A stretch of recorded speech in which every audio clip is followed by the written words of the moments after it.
Welcome to another edition of Well-Adjusted Mama. I'm your host, Dr. Laura Brayton, and today's guest is Dr. Donna Embree.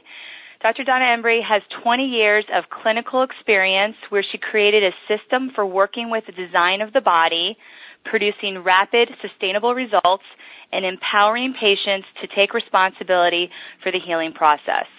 After word got out about her incredible success in treating patients, other practitioners asked to be mentored and began shadowing her practice. This led her to her passion for teaching and developing a diverse educational curriculum. Currently, Donna is president of Bioenergetic Resources and director of the International College of Bioenergetic Medicine. She provides advanced training to doctors and other health practitioners on how to address the underlying cause of disease and how to educate their patients. Her curriculum is based on the concept that the body heals the way it develops, and healing is easy if we follow the design of the body. Over the past 9 years, Donna has been consulting with practitioners and working hand in hand to help them create the practices of their dreams. For more information on her, you can visit her website at bioenergeticresources.com. Welcome, Donna. Thank you. It's so good to be here. I am thrilled to have you on the show today and to share your knowledge. I've known you for several years now, and you've been my teacher and my mentor on energy medicine, bioenergetic medicine, and I've been to your college, and it's really transformed the way I've been able to practice, specifically with my maternity and pediatric population in my chiropractic office. So I'm so excited for you to share what you teach practitioners to the women that are listening to the show that want to learn more about what bioenergetic medicine is and also about the microbiome, because that's going to be our focus today. And actually, why don't we start off by talking about what bioenergetic medicine is? Oh, yeah, that feels like a really good starting point because for many people, it sounds like a really long word. Mm-hmm. Yet it is a word that encompasses all models of medicine. Mm-hmm. If we just take that word and break it down, bioenergetic, it's biology, physical tissue, and energy. And so it encompasses the whole body. Most of us remember from a 5th grade biology class that the tissue is made up of cells, and cells are made up of molecules, and molecules are made up of atoms and electrons are made up of subatomic particles. That's the energy part of the body that we're talking about. And so often that is where the root of chronic disease is anchored. So it encompasses Chinese medicine, Ayurvedic medicine, homeopathy, German models of medicine. Even traditional Western medicine is bioenergetic medicine. Mm-hmm. Great. Thank you for that explanation. I realize that we should start there because that is a big word that people maybe haven't heard of and don't know what that means. I think they're going to be hearing a lot more about bioenergetic medicine in the future because this whole body approach is really the key to full health restoration. Right, that's true. So great, thank you for that. And now let's turn our focus over to what our main topic is today, which is discussing the microbiome. And there's been a lot of research that's come out recently that is talking about microbiome. So can you please explain to us what it is? Yes. This is huge research because our whole approach to keeping the body healthy over the last century or so has been based on germs are bad, and that we want to, fight against germs in order to maintain health. And what was interesting is we started to map the genes in the body. It's a project called the Human Genome Project. What was discovered was that for every one cell in the body, there are 10 microbes. And that essentially is our immune system. So when I say microbes, just to break that down a little bit more, there's 4 categories of microbes. There's the bacteria, and interestingly enough, we can't assimilate nutrients without helpful bacteria. We're not able to create new hormones and healthy tissue without the bacteria as well. Second category is fungus.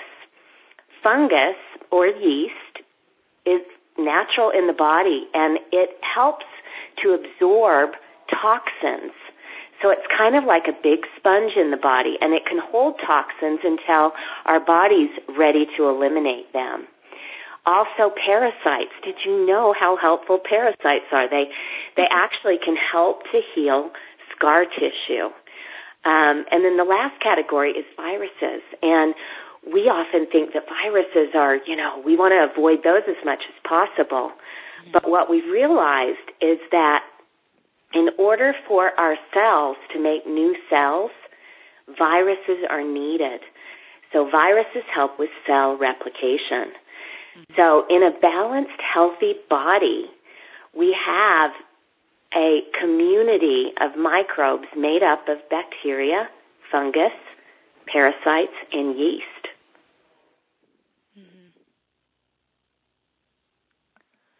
Right, and this is really rocking the world of science because, like you mentioned, for our whole paradigm of what we viewed these microbes as all being bad is now actually wrong. It is, and it happens a lot. Remember when we thought the world was flat, and people were actually killed if they bucked that belief system. So my approach to medicine is that we know very little about this beautiful body. It's designed to heal itself. It's able to maintain health if it has what it needs. So if we focus on the body's design and the way that it develops and follow those basic principles, the healing process can work out rather quickly. So when you think about that, that we have 10 microbes for each cell in the body, each one of those cells kind of has its own harem that waits on it hand and foot. It helps it excrete waste. It helps it uptake nutrients and all of that. So it's a very nice symbiotic relationship. And yet most people's microbiomes have been severely compromised with all of that antibiotic usage that we've had and, all the new chemicals that we've created. Our microbiomes have really taken a hit, and that's why we see so much autoimmune disease and kids being born with, chronic diseases like autism spectrum disorders. We now know that a healthy microbiome is the key to restoring health in these kids. Right. Yeah, a lot of chronic diseases, even things like allergies and asthma, can be linked to that imbalance in the microbiome.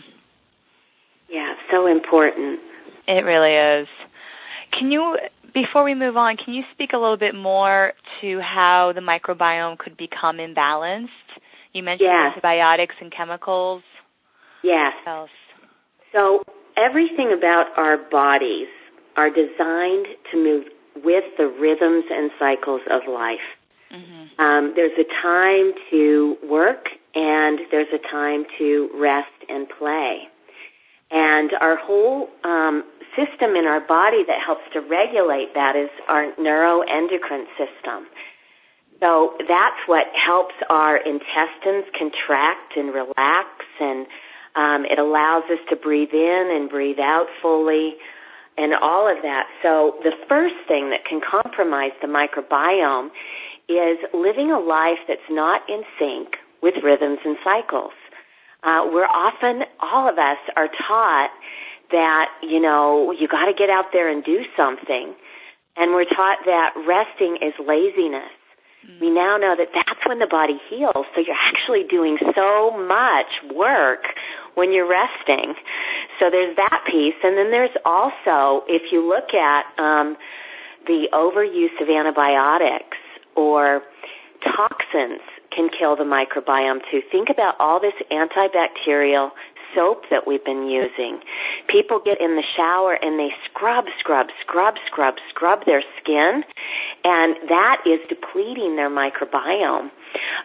Any personal care products that they're using are absorbed right into the bloodstream. So the makeups that they're using, the lotions, we all need to be paying attention to what's in those, and is it really going to help to restore balance in my body or not? We know that skin issues are examples of deeper issues. So you get the toxins. What are people ingesting? Sugar throws the microbiome off. It actually feeds the bad bugs. So it's really simple to restore the microbiome if you follow this motto: live dirty, eat clean. So get out there and dig in the dirt. Every environment in the garden in different places around the world has different beneficial microbes. Even the room in your house has a different microbiome. Interact with people closely. That's one way that we can really help to build our microbiome, and partly just by going into limbic resonance with someone. That's where you hold that space in the present moment and you exchange this love molecule, oxytocin, that can help to reset your system that regulates rhythms and cycles. So it's simple. You follow flow, and you do what you love, and you enjoy it. A wide variety of activities, a very varied diet, meaning lots of different choices, heavily plant-based. But then, we do, depending on the individual, need certain proteins, and definitely fat-soluble vitamins are vital there. So that's where I love the work that you do, Dr. Brayton, because you have the ability to eavesdrop in on the individual's body to see what it needs to restore the microbiome. Yeah, it's really awesome, actually, to find where the imbalances are and help shift that and really getting to the root cause of the problem. Yeah. One thing, too, I wanted to point out, because, even myself, a lot of times my vernacular when I think of microbiome is gut-specific, and we think about taking a probiotic supplement and rebuilding the flora within our gut, but you've mentioned microbiomes in other parts of the body. So can you expand a little bit more on that as well? Yes. If we look at the design of the body heals the same way it develops. And during the 4th week of gestation, the gastrula is formed. And it's basically the gut and the neuroendocrine system. That gives birth to the brain, the gastrula does, and then all the other organs and systems bud from that. So everything begins and ends in the gut. So to think of the gut microbiome, that's very important. But there's also a microbiome in the vaginal tract. There's a microbiome on the skin. The lungs have their own microbiome, and they'll share beneficial microbes. For example, just think of E. coli. That's part of our healthy microbiome. But if it gets in the urinary system, it can throw that tract off. So there's so much wisdom to the design of the body, and anytime we get an infection, the best way to approach it is to beef up this microbiome through good food, laughter, love, dancing, and, taking some good probiotics is certainly a good way to begin to boost it. Fermented food as well. Mm-hmm. So that brings me pretty much to my next question. If a woman is thinking about getting pregnant and wants to start to beef up and kind of balance and prepare her microbiome, what can she do? Oh, that is a great question. So some of what I mentioned before, look at what she's putting on her skin. Mm-hmm. Look at what she's inhaling. Once you smell something, it's in the bloodstream. And many of us are using perfumed products and all of that. Think about the household cleaning products that you use. Those are going to throw your microbiome off too if they're chemical-based. For anything that we're using on our skin or for cleaning or even ingesting, for anything that's toxic, there is a healthier substitute. I love the website environmentalworkinggroup.org, EWG.org, because it's chock full of videos that can help you look at your environment and what are the best options if you're shopping. Organic foods, beautiful, but they do have a list through Environmental Working Group called the Clean 15 or the Dirty Dozen. So if you don't have consistent access to organic foods, you can use their list. They even have a smartphone app that you can take shopping. So really just looking at healthier options that can beef up your microbiome. I love the Environmental Working Group's app, Skin Deep. I actually used it yesterday. I was at the store, and you can scan a barcode for a product, and it gives you, immediate information about the toxicity level of that product and also specifically related to fertility, which is obviously really important for women looking to get pregnant. Yeah, so important. They have another app called the Harvest app. And that one looks like a strawberry. That one's going to be more focused on shopping for food. So just a wealth of free information there. We've pulled a number of their videos onto our website. There's a whole patient tab on our website where you can go in and get links to Environmental Working Group and other resources that we find helpful for patient education. Oh, that's great to know. And just a reminder, your website is bioenergeticresources.com.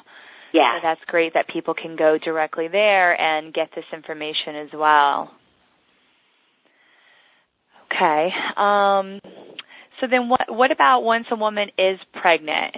Are there things that she can do to help, maintain a healthy microbiome and prepare for labor and delivery?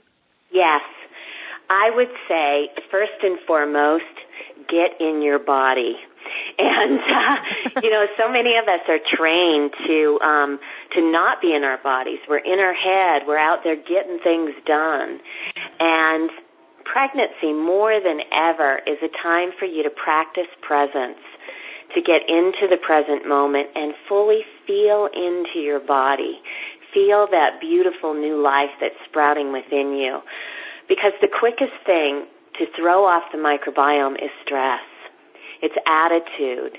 And so that would be the first one. And just realize that when you're pregnant, all of your senses are going to be heightened, including your sixth senses. You can feel into things more. So just enjoy that. And then, watch your rest cycles.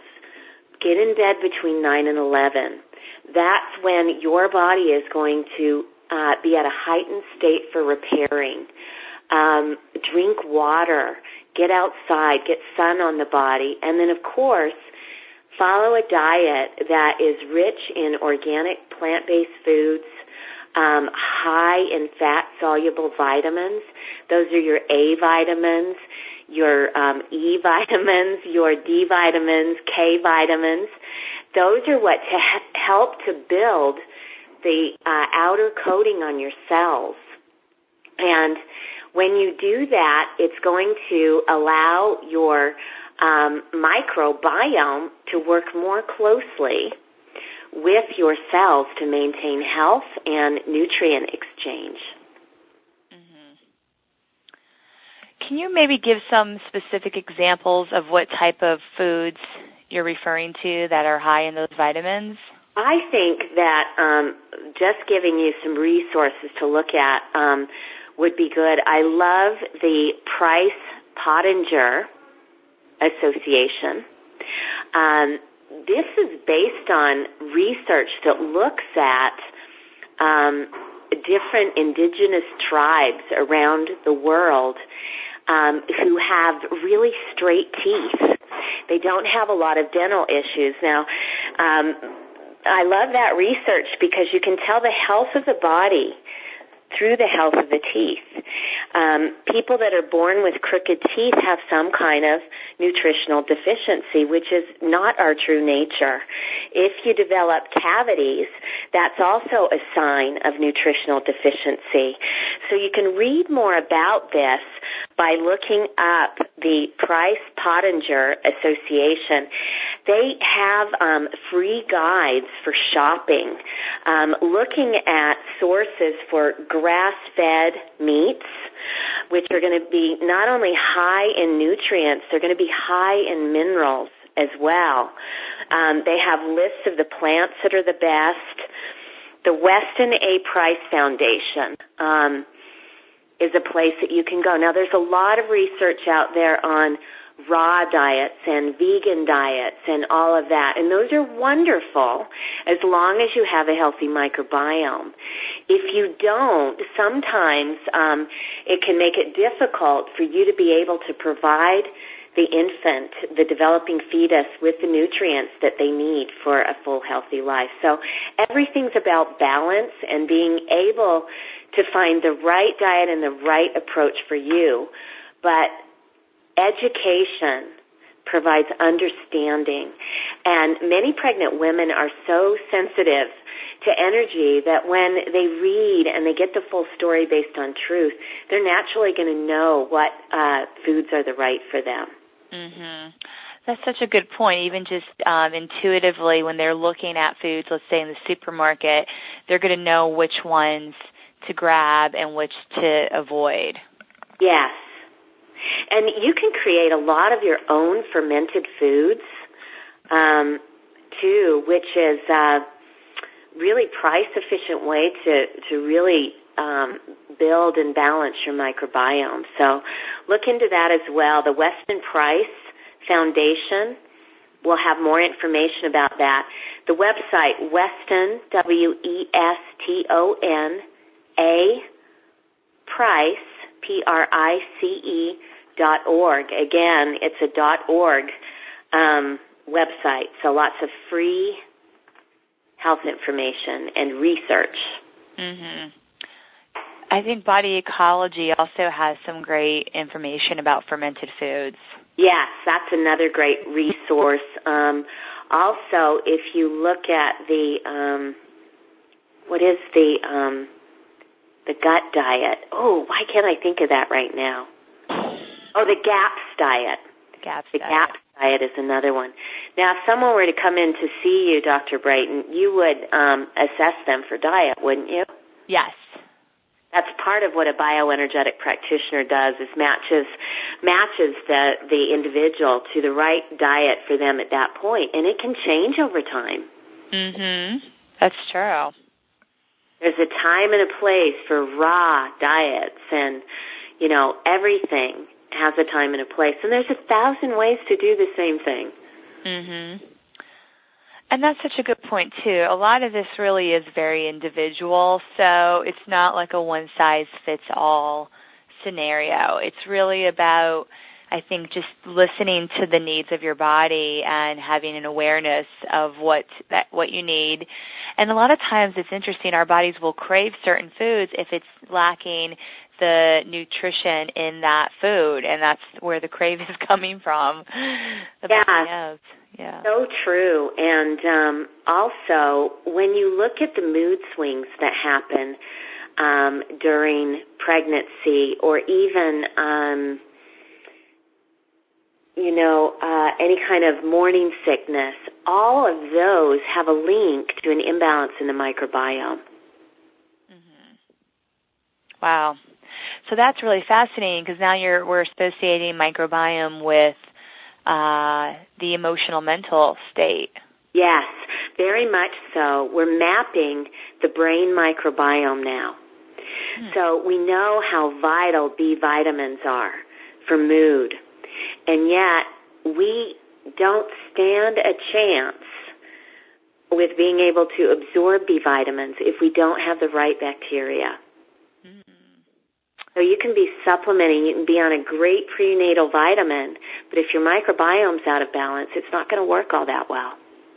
That is so fascinating how these, microbes are really critical for our health. Yeah. Well, and just back to the fat-soluble vitamins, fish is a great source for fat-soluble vitamins, and yet most of the fish on the planet is pretty toxic. So there's a way to navigate the fish supply even when you're pregnant. I know some research has said avoid it at all costs, and yet that is a nutrient that you can't get anywhere else. So Environmental Working Group has it's kind of a math problem. You put your details in there, and it'll tell you how much fish to eat and how frequently and what types and where should you get them. Should they be deep water or should they be farmed? So it can really point you in the right direction. That's great. Green Pastures is a company that has a fermented fish oil that's very clean. It's been tested for metals and all that. So that's another source of fat-soluble vitamins. Especially those omega-3s that are the DHA that's so critical for the fetal brain development. What about a lot of women usually have an awareness that the birth canal is loaded with those microbes, and that's important for a vaginal delivery. Is there anything specifically a woman can do during pregnancy, especially her third trimester, to kind of prep that area? Yes, I would be on a good probiotic. And what I mean by that is a probiotic, there's so much misinformation out there. We're often taught to find a probiotic that has as many strains as possible with the highest CFUs. Those are colony-forming units. So we're taught to look for them in the billion ranges. And those can be helpful short-term, but if taken long-term, it can actually throw your microbiome off. So this is also where I love to point people to a bioenergetic practitioner so that you can be matched to the right probiotic. If you're just going to the health food store to get one, I would get one that has at least 12 strains in it. Can be good to include Saccharomyces boulardii because that can help to balance the terrain in your vaginal tract. Outside of that, eating fermented foods and making sure that you get a lot of vegetables because the vegetables, the fibers in the vegetables actually feed the microbiome long term. Yeah, that's so interesting. And how what's the benefit of having a healthy microbiome for a woman during her pregnancy and during the birth? Oh, it's so important. We have researched links showing that C-section and bottle-fed babies are more prone to chronic degenerative disease.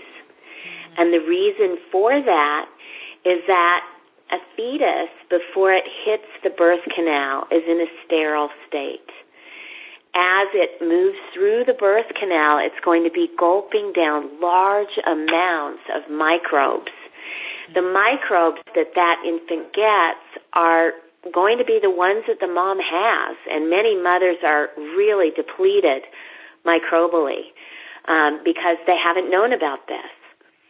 So after the vaginal birth, that's the first dose for the immune system. That is the immune system for the child. The second way that we can build a child's immune system is through breastfeeding. Mm-hmm. There are very specific microbes that are only found in breast milk. And there are some of them that have key anti-inflammatory properties. So to really boost a child's immune system, breastfeeding at least for 6 months can really give them a great head start. Right, and even the colostrum is so important for that immune connection as well. Yeah. Milk. Yeah, that and as much contact as possible. Right, the skin on skin with mom and dad. Yeah. And, there's so much controversy around to vaccinate or not to vaccinate. I always recommend that parents watch the movie The Greater Good. The one thing that I do know is that vaccines are full of toxins. And so you want to be well informed when you make that decision, because that can throw the microbiome off too. There are other ways to build a child's immune system, both through vaginal birth and breastfeeding, but also through probiotics, and we can use prophylactic vaccines by using homeopathy. There's wonderful research that shows that when you give oral homeopathy, it does the same thing as a vaccination. Vaccinations were actually created because of the homeopathic principle that like cures like. That's so cool. So we talked about how the microbiome helps the child's immune system. What about the actual woman's body? How can her microbiome help to benefit her, like maybe specifically after giving birth? Well, when we know that right now almost all of the research being done on the microbiome is being pointed in the direction of bacteria. We do know that parasites help to heal scar tissue. In fact, someone that has Crohn's disease or irritable bowel, we've had many people who they are on their way out because they just cannot absorb any food. And one of the most effective therapies for that is having them ingest helminths, which is a parasite, or having them walk through sewage fields. And they have these spontaneous remissions when the parasites navigate into their body because they help to heal scar tissue. They secrete mucus, which is very soothing for healing as well. In addition, the virome. The viruses are vital to repair, to generate new tissue.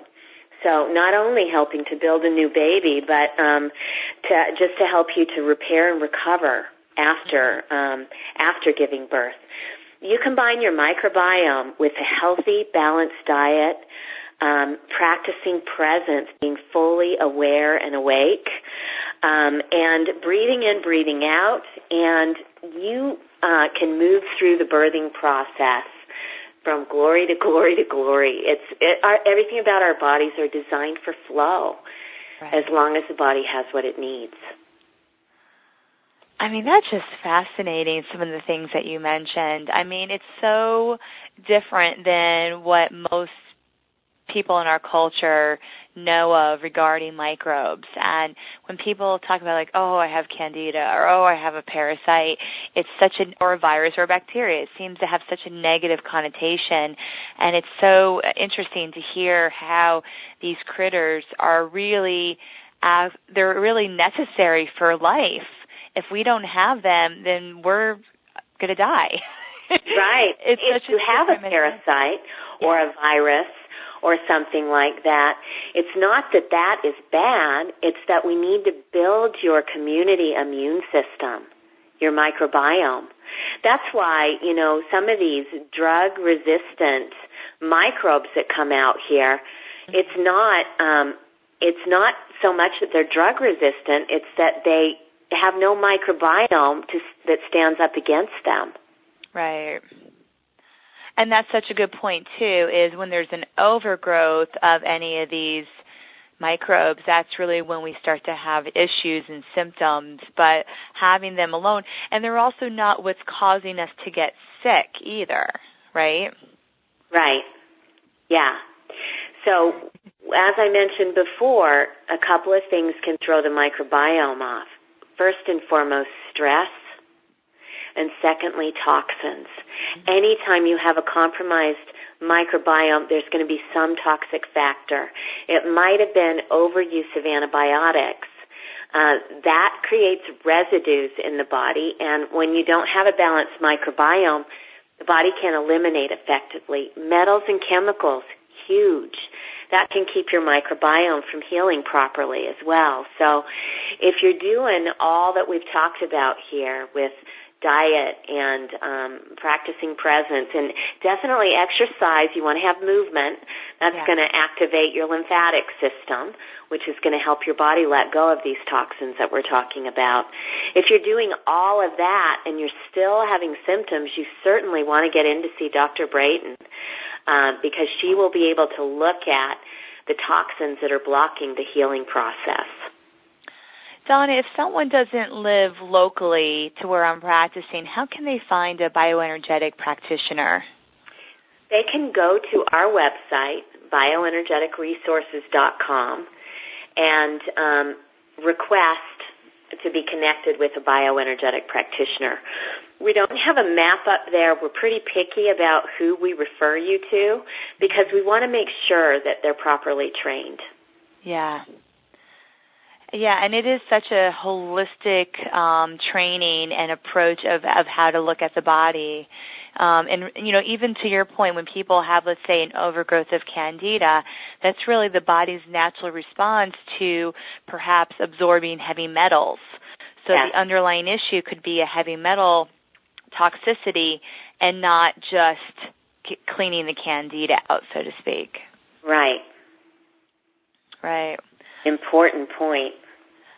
One last question I wanted to ask is if a baby ended up being born via C-section and didn't have a vaginal, delivery, what can a mother do to help build her infant's microbiome in addition to breastfeeding? There are some that's a common thing. So if you're listening to this and you feel guilty about any of that, let that go because that's going to compromise their microbiome even more. We have what we have, and the neat thing is that we can provide the nutrients and surround.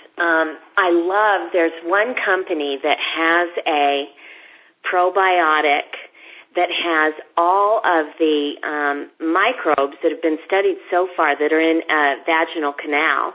Oh. It's by a company called Energetics, and it's called Flora 12 Plus. It's got that Saccharomyces boulardii in it, too.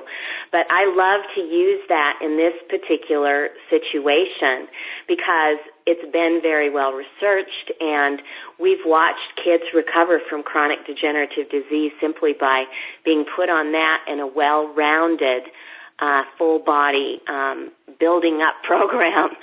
So there's a lot you can do. That's therapeutic grade line, so likely you'll have to go to a practitioner to get that. You carry that one, don't you, Dr. Brayton? I do. Okay. Yeah. There's some other versions out there like that, I'm sure, so you could look up Flora 12 Plus and look at the ingredients in there and see if you can find it someplace else as well. Mm-hmm. And the GoEnergetics.com website could also provide practitioners that carry that line. Yeah, that line transformed my practice. I actually went to work with them for a while because it was such a transformative line, and I no longer have a financial connection with them, but I still absolutely love that line. Mm-hmm. I love that line, too. I have all of their remedies, and whether it's the probiotic or it's an herbal remedy or homeopathic, nutritional, it's very comprehensive, and it's there's a lot of options of utilizing these remedies with women during pregnancy and with infants. So I also really appreciate that as well. Yeah. Any last thoughts you'd like to share with our audience? I can't think of any. You can, If you've enjoyed this podcast, I'm broadcasting heavily through social media. Lots of free opportunities and information, free webinars, both for practitioners and patients. So it's just under my name, Dr. Donna Embree on Facebook. And I just really want to thank you for having me on. Wonderful. And just to spell your last name, Embree. Yes. People can find you, Dr. Donna Embree. Donna Embree. And, my mission, like yours, Dr. Braden, is to teach the general public that healing is simple. It's the natural state. And symptoms are the body's cry for help. It's just saying, hey, I don't have adequate nutrients, or there's some kind of toxin, whether it's physical, psychological, or spiritual in some cases as well. So take the power of your health into your own hands, and we're here to help you do that. Wonderful. Well, thanks again for coming on. You're welcome.